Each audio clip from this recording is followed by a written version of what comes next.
Let's get this out the way. Yes, this is a Roblox video, and probably the only Roblox video I'll upload. I will admit that making Roblox content is not something I'm really interested in, and most of my viewers came for Battlecats videos. The reason why I'm even making a Roblox video in the first place is because I just want to voice my frustrations over one specific thing, that being the Tower Defense Simulator's Frost Blaster Tower. More specifically, the rebalance the tower got on the January 28th Shock and Awe update.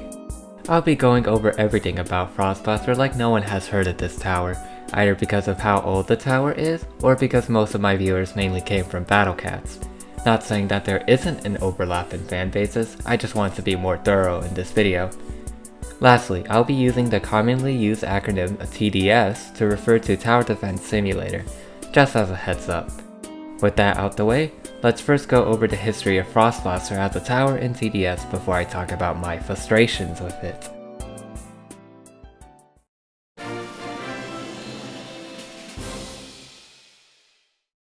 Frost Blaster made its debut on December 24, 2019, as a reward for beating that year's Christmas event. Now, Frost Blaster is one of the older towers in general since TDS was created on June 5, 2019. I started playing TDS all the way back once the Gladiator event was on, which is also around June of 2019, so I pretty much saw the entire lifespan of Frost Blaster as a tower. Frost Blaster was the second tower that could freeze enemies, right after Freezer. There's not too much to note about this version of Frost Blaster since it could be simply described as a tower with weaker support than Freezer but has much more DPS to compensate. The unique gimmick of Frost Blaster was its Frostmark ability, which it gains at level 3. I'll be honest and say that I can't really remember what Frostmark did back then. TDS lacked descriptive tower description, so I was just left clueless on what Frostmark meant. Apparently, Frostmark is just a 20% slow debuff that would be applied to frozen enemies after being unfrozen. Later on, Freezer will also get this Frostmark debuff too, so this novelty doesn't last for too long. Despite that, overall from my experience, Frost Blaster was a decent tower for being a hybrid support DPS tower. Furthermore, another event-exclusive tower, Archer, debuted alongside Frost Blaster, and Archer was just much more busted on release. The Hardcore Beta update, as the name suggests, was the beta testing phase before the actual update came out. And yes, I tried using Frost Blaster in Hardcore and did find some niche uses. I won't go over this update too extensively either since it is beta testing, but the main takeaways of this update is that Frost Blaster mainly inherits Freezer stats for the earlier levels. Freezer now has less DPS but a stronger freeze, and Frost Blaster's DPS was also nerfed in general.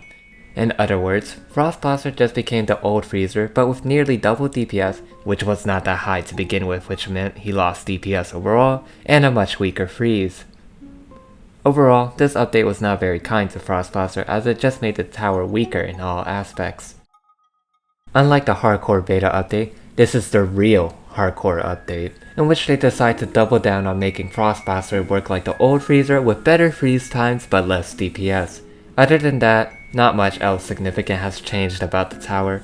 Overall, this update was okay, to say the very least.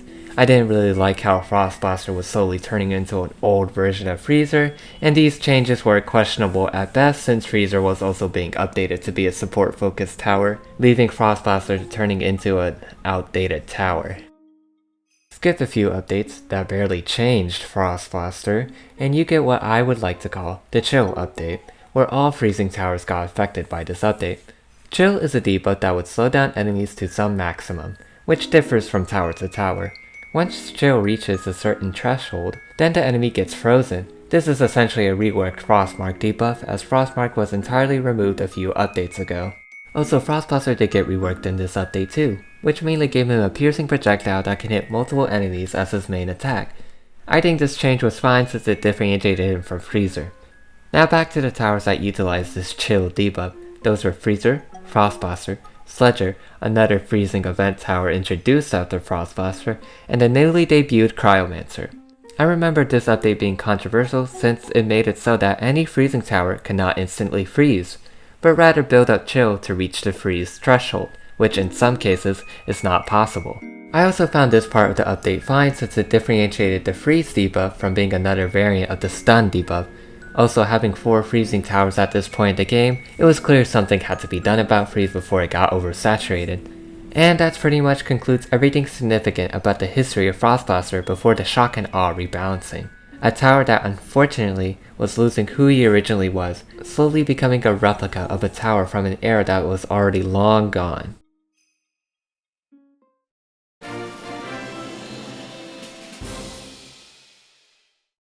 If you have played TDS for a while like I have, then chances are you know that I left a crucial detail regarding the chill update. Frostblaster was the only tower that could instantly freeze. Yes, you heard me right. The one major complaint about the update about how freezing towers cannot instantly freeze does not apply to Frostblaster. This is not even a bug or an oversight, it was very much intended for how long it has been in the game. How Frostblaster works differently compared to every other freezing tower is that Frostblaster will first freeze the enemy, and after they become unfrozen, they will be slowed by a short chill debuff. Honestly, this was the best thing that could have happened to Frostblaster, a rework that revised the long-lost novelty of Frostblaster ever since Frostblaster was introduced into the game. Also, being able to instantly freeze enemies compared to his competitors is insanely powerful, even if Frostblaster's freeze is still on the lower side. But what if I told you that was not his true power, and Frostblaster was capable of more than any staller could ever dream of? A single Frostblaster could perma-freeze. This isn't just for a single enemy, Frostblaster can reliably handle a decently sized horde. Let me explain. Since Frostblaster can freeze enemies on hit, Frostblaster obviously does not have to worry about building up chill every time an enemy becomes unfrozen. Additionally, the perma-freeze power of Frostblaster comes from the fact he was reworked to be a projectile tower, which means that there is some travel time between when Frostblaster attacks and the projectile hits the enemy. This essentially creates a sweet spot zone where an enemy becomes unfrozen and gets hit with a freezing projectile right after, creating a perfect stall. All levels of Frostblaster could achieve this. However, some are better than others, but still possible at all levels. Also, the projectile pierces, meaning that Frostblaster can stall multiple enemies at once, which is 7 enemies at max. I wish I had recorded footage of this so that this isn't the biggest trust me bro ever, but all of this is true. Also, I'm not nerdy enough to figure out the exact math on figuring out the perfect sweet spot zone. The only reason I could think on why people think Frostblaster was bad is because Frostblaster is just an old tower. Also, there's a lot more freezing towers in the game now, so there's some fair competition, although I don't think people get the fact that none of these freezing towers will ever compare to Freezer in terms of pure support. Another possible reason could stem from the fact that projectiles in this game has always been inconsistent and make towers map dependent, such as Necromancer. Although, I think this was not a major issue with Frostblaster thanks to his generous pierce count. Also just place Frostblaster at a good spot, it's not that difficult. Did Frostblaster deserve a rebalance? I mean, yes, it needed one mainly because the biggest rebalance update ever wouldn't let a tower that could perma-freeze fly under its radar. Also, it was genuinely very powerful, even if a lot of people slept on Frostblaster and called the tower mid or bad. Though, if you got this far into the video, you already know that Frostblaster did get rebalanced, so let's go over that rebalance.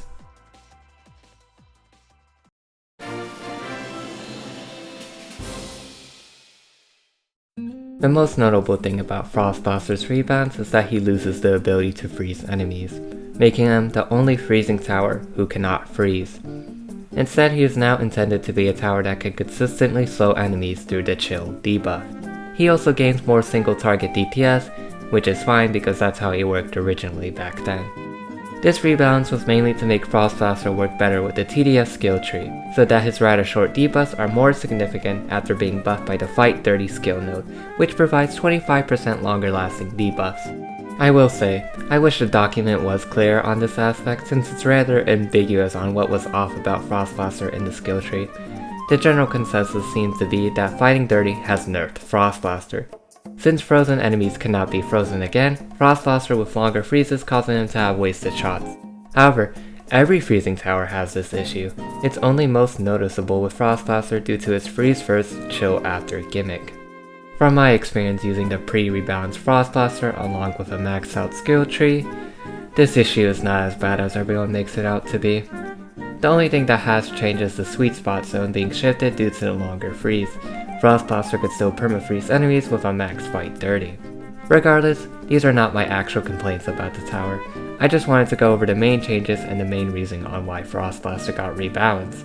After all, I have no footage to prove that fight 30 does not really nerf this tower. So for the remainder of this video, I'll go along with the consensus that fight 30 did in fact nerf Frost Blaster.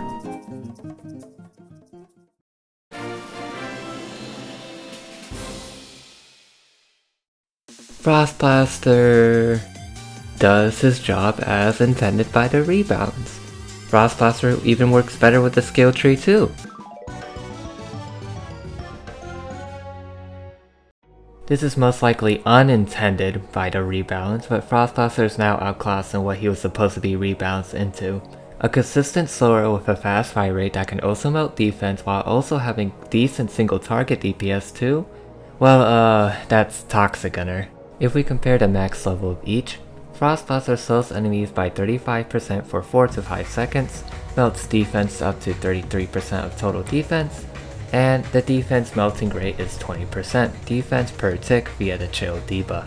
Toxic Gunner slows enemies by 30% for 10 to 12 seconds, melts defense up to 50% of total defense, and has a defense melting rate of 3% defense per tick via the Toxic debuff. While Frost Blaster does have stronger slowing power, an extra 5% is not significant to Toxic Gunner's more than double duration length. Furthermore, while Frost Blaster does have a way higher defense melt rate, it will be quickly capped at 33%, while Toxic Gunner has a much more generous cap of 50%, meaning that Toxic Gunner will eventually beat Frost Blaster in terms of defense melted. Also, not to mention the fact that Toxic Gunner also has a DLT on their Toxic debuff. If we compare other stats, Frost Blaster has 75 DPS, 27 to 30 range, and is able to pierce 3 enemies per attack. Toxic Gunner has 77 DPS, 18 to 20 range, and can only hit 1 enemy per attack. Well, it seems like that Frost Blaster wins in this regard, which is true until you realize that Toxic Gunner still blows Frost Blaster out of the water with the amount of enemies that could be stalled. But Toxic Gunner can only hit 1 enemy, right? Yes, but if you set Toxic Gunner's targeting to random, which is quite common to do, Toxic Gunner is able to target multiple targets. Granted, it's only 1 target at a time, but paired with Toxic Gunner's 0.14 fire rate, Toxic Gunner can potentially hit up to 7 targets within a second. Frost Blaster has a fire rate of 1 second, so his max is already capped to 3. If you pair this with their respective debuff durations, Toxic Gunner can potentially hit 70 to 87 enemies until the debuff wears off on a single enemy. Frost Blaster, assuming random targeting just for the sake of argument, could possibly hit 12 to 15 enemies until the debuff wears off on a single enemy. To be fair, Frost Blaster's best targeting modes are first, last, and farthest, which means that Frost Blaster would realistically only debuff 3 enemies at the same time, compared to Toxic Gunner's best targeting mode, which is random, which still keeps an absurd count of debuffing 70 to 87 enemies at the same time. While Toxic Gunner does lose out on its single target DPS when set to random, so does Frost Blaster if he's either set to last or furthest. Plus, if there's only 1 enemy on the map, their performance is pretty much identical. The only upside Frost Blaster has is just having more detections. This is not too important, but I thought I would just at least mention it. Maybe I'm being unfair by comparing Frost Blaster to the likes of Toxic Gunner. Both towers are centered around different debuffs, so maybe I should compare Frost Blaster to something closer to home. All freezing towers can apply chill, so maybe Frost Blaster is the best at applying chill. Well, unfortunately, that title goes to a level 3 Cryomancer. A level 3 Cryomancer has a maximum chill of 65%, applies 10% chill per hit, pierces 3 enemies, and has a 0.2 fire rate. Yeah, she is another freezing tower that mainly stacks chill on enemies without freezing them until you get her to max level. Well, how does a level 3 Frost Blaster compare? A level 3 Frost Blaster has a maximum chill of 20%, applies 5% chill per hit, pierces 2 enemies, and has a 0.25 fire rate. Frost Blaster can reach his max within a second, and Cryomancer takes 1.6 seconds for almost triple the amount of chill.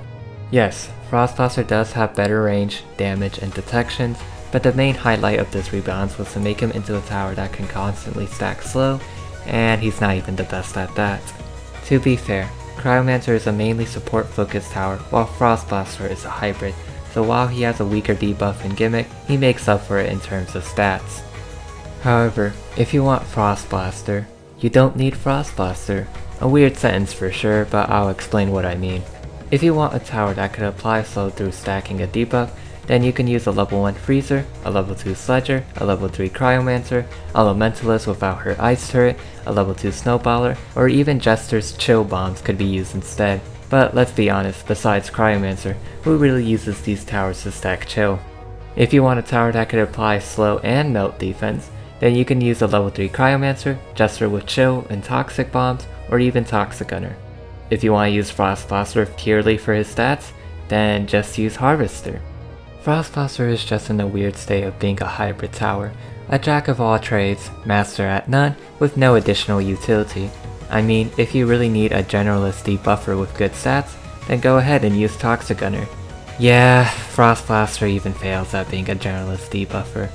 Enemies can have freeze immunity, which also means that they're immune to chill. This itself is not an issue since it's been a thing for a while now. The freeze and chill debuff can melt to a total of 33% of the enemy's defense. All freezing towers that can melt defense shares this maximum, so this is also not an issue. It's just that Toxic Gunner's toxic debuff does not have an immunity to counter it, and it's not limited by the freeze/chill cap at 33% since it's a different debuff which goes up to 50%.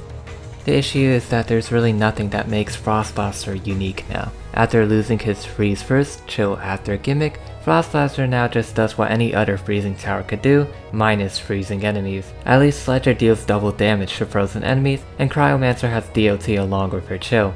Frostblaster just uses chill to slow, and nothing more.